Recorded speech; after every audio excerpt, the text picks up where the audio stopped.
somewhere. This is Zach Couples with episode number 19 of the Movement Debrief. And I have a humdinger for you guys today. Today we're going to talk about scar massage, ? We're going to talk about hand therapy and how some of my thoughts, or at least I'm going to try to think through treating patients with hand injuries. And then the last bit will be how to handle those times where you maybe think you have a dream job and you end up not getting it. But before that, a little bit of housekeeping. Did you guys see the blog I put out this past week? So this week I reviewed Hand on Heart Moment, Daddy-O Pops' book, All Gain, No Pain. If you guys haven't signed up for it, please go to my website. You can get that bad boy for free when it comes out on Monday. As in like next Monday, like it's happening. And it's only free for a limited period of time. So go to my website, read the review, and then download the book. Or just download the book, or at least get signed up for the pre-order. Because it's, obviously I'm incredibly biased because it's my dad. And it's, I did the foreword and I edited the bad boy. But it really is a good book. Like, I've applied some of the principles for myself and for some of my patients, and good results across the board. And it's a book that you can get so much more out of than just getting out of pain. I mean, if you want to learn stress, you want to learn pain, you want to learn physiology, you want to learn movement, that's the book right there. So get it, All Gain, No Pain. Other housekeeping. The reason why I'm wearing a Resilient shirt, besides I like repping my boys. Hey, the singing OIG, what up?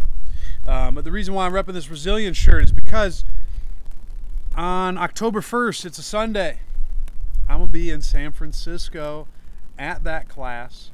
If you haven't signed up and you live in the area, or if you live near the area, you guys should go, because I respect the hell out of those guys, and they're just really good cats to learn from. So that's in San Francisco. Y'all should check that stuff out. I'm excited for it because every time I go on Instagram and I see Doug Kachichin shirtless doing crazy things, I pick up something. So I got that coming up. Otherwise, I got a couple, like I said, I still got my pain talks. One of my talks is on pain, but I got a talk coming up in the land of China, the end of October. Pretty excited about that. And that's really about it. So without further ado, let's debrief. So first thing we're going to talk about today, scar massage. And really, we're going to talk about, but I'm also going to just throw this out to everyone here who works with people post-operatively. But I went to a course this past weekend.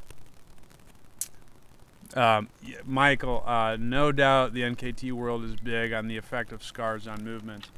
And that's Michael. He just said that NKT is big on scars. I mean, spoiler alert, I don't know if I'm big on scars, or at least I just don't know, because after I took this hand class today, there was a lot of talk about breaking up adhesions and scar tissue with massage after surgery and doing all these things.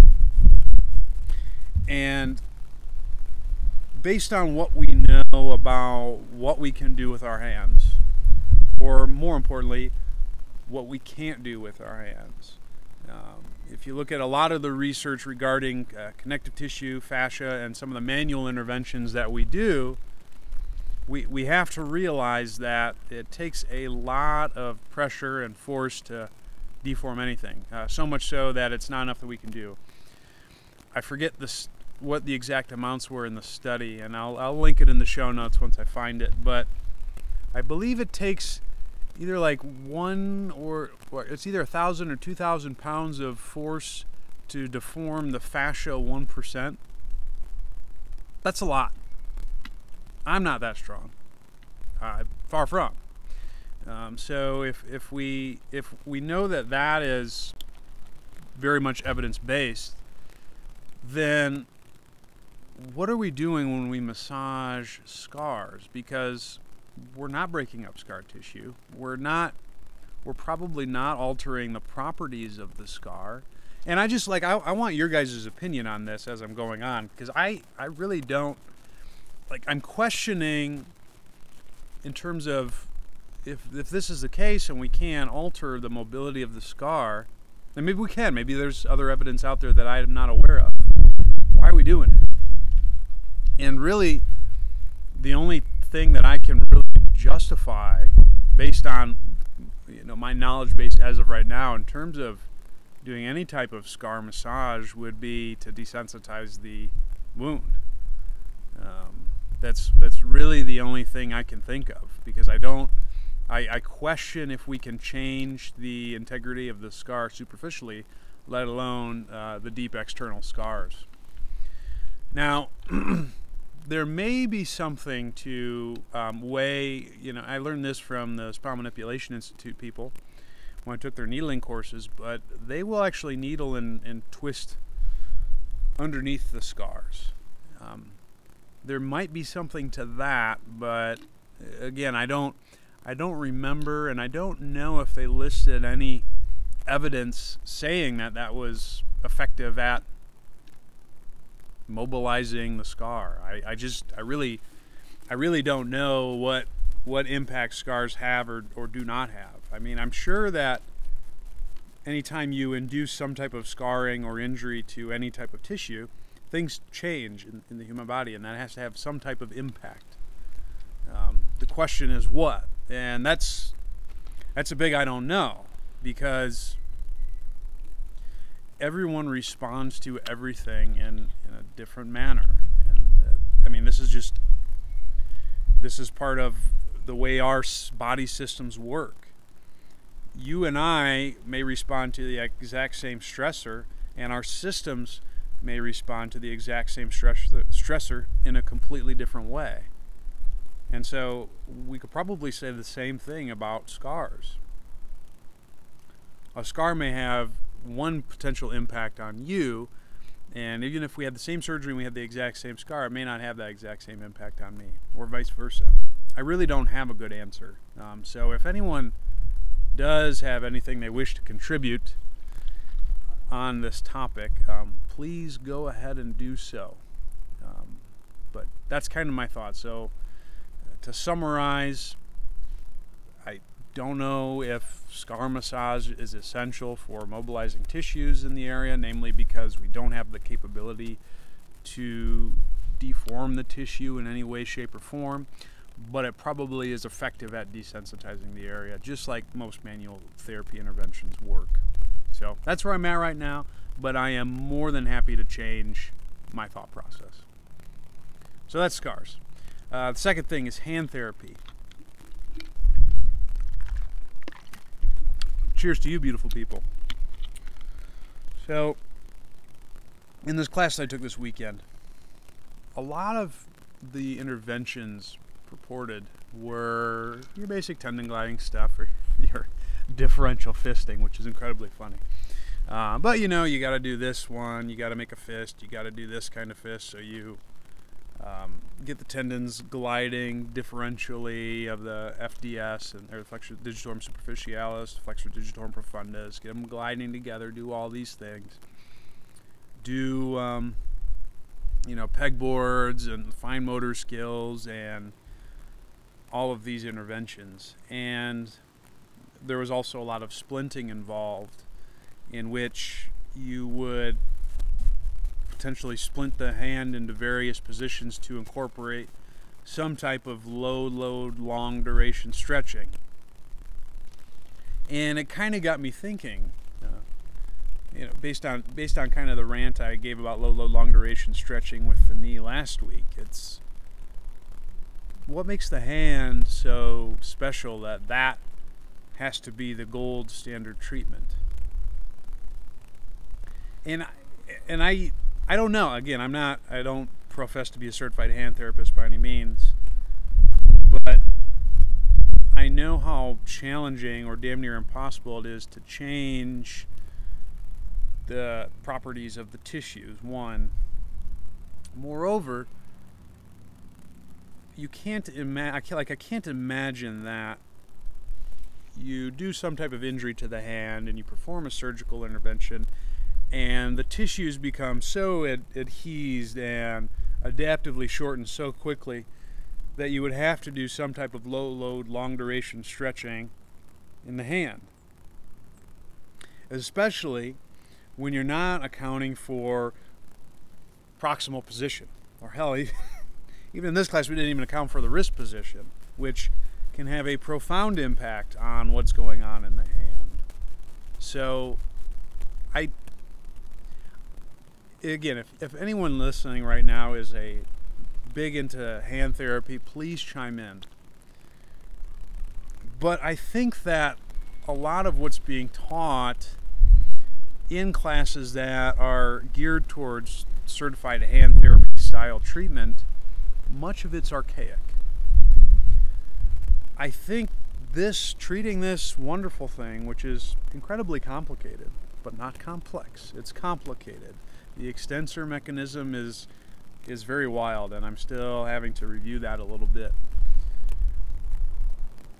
But just because this is complicated doesn't mean we have to treat it in such a manner that we're only doing certain things at these types of joints that we're not doing at others. I would think that the rules still apply in the sense that we need to address axial skeleton, proximal positioning, and then, if you still have some problems, maybe you have to do something distal.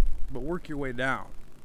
And I've had several people who I've been seeing for wrist or hand complaints at this clinic I'm at now, which is another great thing about working rural because you get such a wide variety. But I haven't been treating their hands. Like, I have not had to do any really much manual or any type of differential tendon gliding or stretching in that region because we've adequately addressed proximal positioning. Not only that, but I think a lot of the power and capacity oriented exercises or even the fine coordination exercises that many hand therapists use are not really challenging the hands in a way I feel is good. I think that we need to be able to grip in multiple types of positioning and multiple strategies. So some of the activities that instead of maybe using a two chuck grip or a pinch grip to move a peg, why not try to crush something with those? Or why not try to do suitcase carries or waiter carries or carries in various positions? Or another one of my favorites is to do a hex carry where you're gripping like this to hold a weight.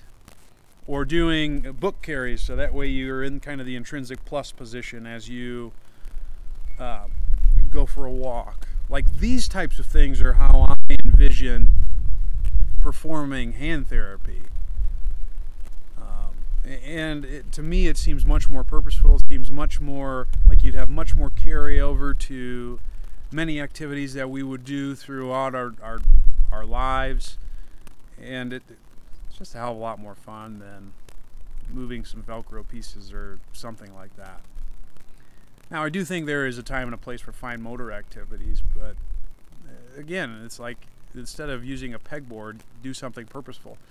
Have them open doors, have them pick up objects from the ground, have them, I don't know, whatever it is they do tool manipulation if they are, were injured on work, something like that. But I think, as in many things, and I'm sure I'm guilty of this as well, but we can do better than what we are doing. And it's kind of makes me really want to go get the certified hand therapist stuff, but I would have to learn, because I think that there's things about it that need to be changed. What up, DJ? Hey. So that's kind of my little rant on hand therapy. So point being, the hand, while it's incredibly complicated, I don't know if it's incredibly special. I think we need to apply the same principles that we do at any other joint, or the way we're treating people, to the hand. And we need to do some stuff to challenge these people and make them feel strong and gripping heavy shit. So that's my hand rant. Last one for today, unless anyone's got questions or wants to talk more about scars. How to handle not getting the job. So I've had some good jobs in my day, and I've been very fortunate in that regard. But one thing I don't post on the internet is how many times I've been turned down for jobs, which has been quite a few. And you know, I've applied recently because that's what travelers do. You know, there's no shame in that. And I've applied to a few jobs that I thought would be pretty good, and I didn't get them.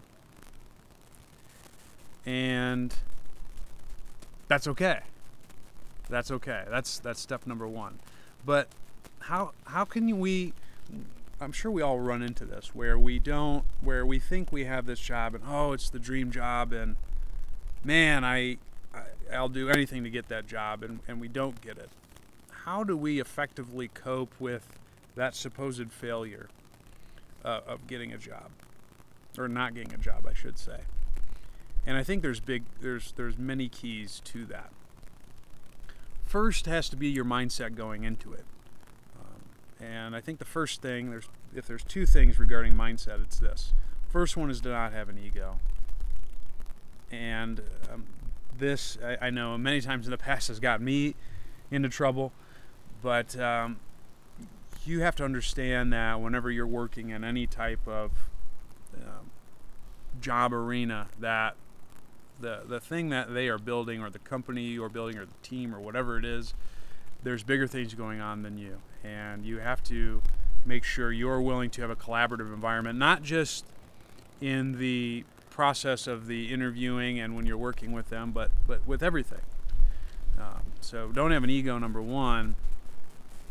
And number two, you have to realize that you're not entitled to anything. You may think you're the perfect fit for a particular job, but you don't necessarily know what that other person wants, or that other team needs, or that other company needs to be successful or meet the goals that they want to meet. The best thing that you can do going into this type of situation is to, from the outside, look at what their needs are and where their deficits are, and position yourself in such a manner that you can be successful and at least offer, at the very least, offer those things to those people. And if you don't get turned down, or if you do get turned down, that's okay.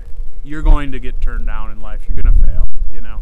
Every time Suhan, because there's something bigger and better out there for you if you don't get that job. Sue, you're 100% right. Because likely, if you got turned down for a job, number one, it probably wasn't going to be a good fit anyways. It's getting a job is kind of like a relationship, which, good God, don't ask me about that.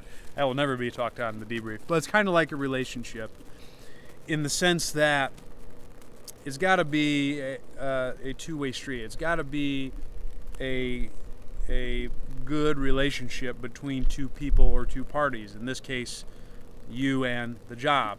And sometimes that shit just don't work out. Like it or not, I'm never going to get with Natalie Portman unless she meets me. And that's okay. It's just like that's just not going to work for a multitude of reasons. Likely because I'm bald. I don't know. Probably a lot of other reasons. And she's married. But the same thing with a job. Right? You don't. If you didn't get hired for the position, you probably either weren't a good fit for them or they weren't a good fit for you, and that's really hard to accept at face value, especially if this is something that you think of as your dream job. Second piece regarding that is it probably wasn't your dream job. You don't know what it's like to be in that position that you wanted. You don't know what that company's like. You don't know a lot of things. There's a lot of unknowns, and there's always going to be that honeymoon period, obviously, when you first get a job. But after that wears off, what's it going to be like? Who knows? You might be. Is this a Campfire IG Live? It's it's getting dark as all hell, Mike Russo. But yes, I'm going to tell a scary story right after this. But you don't know what the setup is going to be like when you're there 3 months, 6 months. You may hate it, and that's okay. So point being is you don't know what it's like, and it probably wasn't a good fit for you. That said, I think there's a couple key things to glean from any time you have this type of failure, or you don't get a job, or so on or so forth. The first one, and this is hard, but thank them. Thank your interviewer for giving you the opportunity. That's a great way to keep your ego in check, number one. And number two, who knows? You still might, you might be in their thoughts later on for a different position, or maybe there's someone who it is the dream job and they want to put you in touch with them. And it's also just being a good dude and dudette. Like, again, we are not entitled to, okay, Instagram's still good. We are not entitled to any jobs. That's funny, Jason. That's really funny, Jason. We're not entitled to any of the jobs, and we have to realize that these are opportunities, and in many cases that maybe someone else didn't even get that far. And so we have to be thankful for what we have gotten. And the second thing, and this is something I've been doing new, love you too, Jason, respect. This is something I've been doing that's a little bit new, is I'm actually asking people, hey, why didn't I get this? Or is there anything that I can change? Because we have to take all failures as learning opportunities. And so with the most recent jobs that I didn't get, I asked this very same question, and I got incredibly good feedback that's going to help me, not just for possibly the next job opportunity, but for doing a better job with the people I work with, for being a better person, for all of these things that maybe I don't see from my perspective because I'm biased towards me, because I think I rock, right? And I'm sure you guys think you rock. But it helps to glean that unbiased outside source to maybe tell you things about yourself that you either don't know or you take for granted. And so those times you don't get that job, treat it as a learning opportunity, fam, and an opportunity to get yourself better. And I think that's a good stopping point for tonight. Unless Mike Roussel wants me to tell a campfire story, but I don't really have any scary stories. I mean, the scariest thing I saw was It recently, which was really good, by the way. And that's coming from a cat who absolutely despises scary movies, but I went and saw it. It was good. So that's really all I got for today, though, guys.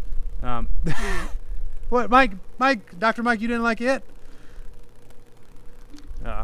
So, anyways, where can you find out more? Glad you asked. ZachCouples.com, number one. That's my website. Oh, hang on. Okay. There was something that I did leave out. 1 second. I'm going to turn on the light. I'll be back.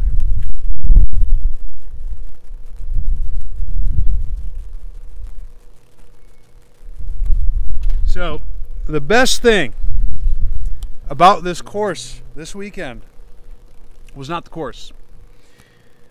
I went to a concert on Friday.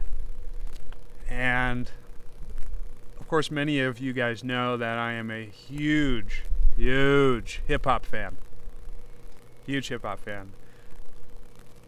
I'm also a really friggin' big R&B fan. And funny story regarding this, Mike. So there were a couple concerts around the area that I was like, yeah, you know, we're gonna go do this before I go to the class. And the first one was Camp Low, for those of you who don't know. Rock the Bells, respect Rock the Bells. But I hope you guys know who Camp Low is. If you don't, check them out on Spotify or you know, whatever music device you learn. Or look at this. Look at this. You go to YouTube right now. Well, not right now, but like after I'm done. Go to YouTube, Camp Low, Lucchini. Phenomenal song, aka This Is It. The Geechee Suede, as they say in Mike Roussel. So they're phenomenal. I was like, oh man, I'm gonna go see Camp Low. All of a sudden, I pull up my email, and in the email, I see Groupon Goods. I'm a borderline addict at checking out Groupon Goods, and so I click on Groupon Goods. It was for Phoenix because that's where the class was, and I was like, this, because who was on it? Casey and JoJo. Headlining. Who was right before Casey and JoJo? Genuine. I'm an equally big R&B fan, folks. And so, as much as it pained me to skip out on Camp Low, I went and saw those guys. And they put on a really good show, but it's amazing how age did not do those bros well at all. Genuine, no way in hell I'm doing country too, ever. But anyways, so Genuine was on first, and I have mixed reviews on Genuine.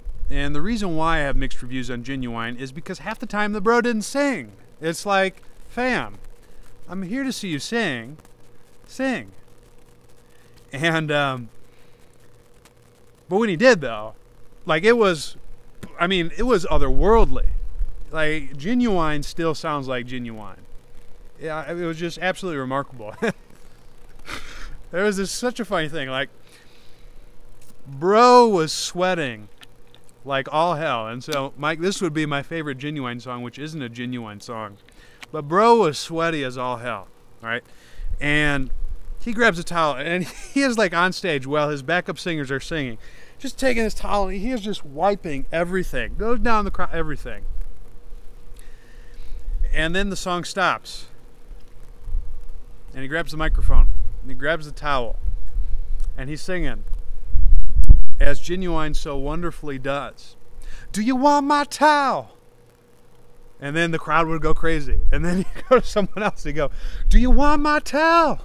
And he just kept doing that. He probably did that for like 3 minutes. Finally, he did give his towel to someone, and I'm sure that they left very happily. But in terms of the best song that he did, oh man, that's so tough. Because Pony was good. The one song is the "My Whole Life Has Changed." That one. Like when he did that, he actually did sing during that one, and that was pretty dope. You know what song I'm talking about. I can't think of what the title is, but that one's good. So that was probably my favorite Genuine song. And then one of my other favorites too is, which he didn't sing sadly, was "There It Is." That's the one where he's like, you know, chewing out his chick because she's ungrateful, where he's like, "I pay the car note, light bill, house note." That one, yeah, that one's good. Gets me amped up. Now the real show though, Casey and JoJo. Whew. Now JoJo is probably about 400 pounds heavier than he was back then. But I'll tell you what, Casey, like, he still got it, man. He still got it. And I mean, JoJo's still got a good voice, but Casey has the presence. He was just, I mean, it was unbelievable, the show that he was putting on. I mean, these guys are almost 50 and still belting out with their incredible voices. I mean, it was unreal. Some of my favorites, obviously, they did "Tell Me It's Real." That one was really good. And then they did my jam. They did "How Do You Want It," which was originally a Tupac song that they were featured on. They did a lot of Jodeci, which was really good. Sadly, they did not do "Crazy," which is an incredible song. I don't know why they didn't do "Crazy." And I initially thought they weren't going to do "All My Life" because they walked out And I was like, you have got to be shitting me. You're not going to do All My Life. That is your song. That is the gold standard. And then they did finally walk back out, and they did All My Life, and they just absolutely killed it. Except I think they messed up on one of the lyrics. It was the lyrics I shared on my Instagram. Instagram.com, Zach Couples. There, I'll get that plug out of the way. Like it's supposed to be, you're close to me, you're like my mother. Close to me, you're like my father. Close to me, you're like my sister. Close to me, you're like my brother. You know that part? Well, they said like close to me like my brother, close to me like my brother twice. So that's okay. You know, they had a lot of songs, so I can't expect them to know them all. So they were both good. I would, if you get a chance to go to that concert, I probably would. I mean, I enjoyed myself. It was a lot of fun. I would have liked to learn, or I would have liked to see Camp Low. Maybe next time, though.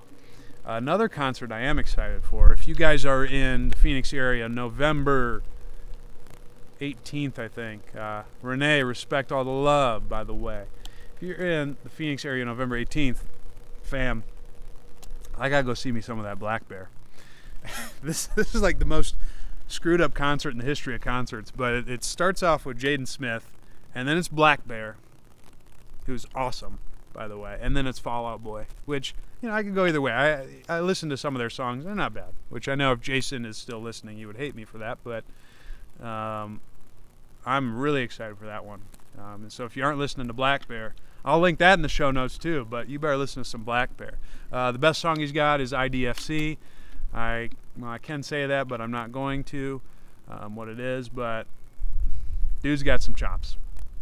So that was my yeah, I know, Renee, you should probably go you should probably put it on the calendar and quit what you're doing and go see Black Bear. But unless anyone has anything on scar massage or any questions, I'm going to start going through my where can you find more. So first off, Mike, good question. First off, ZachCouples.com.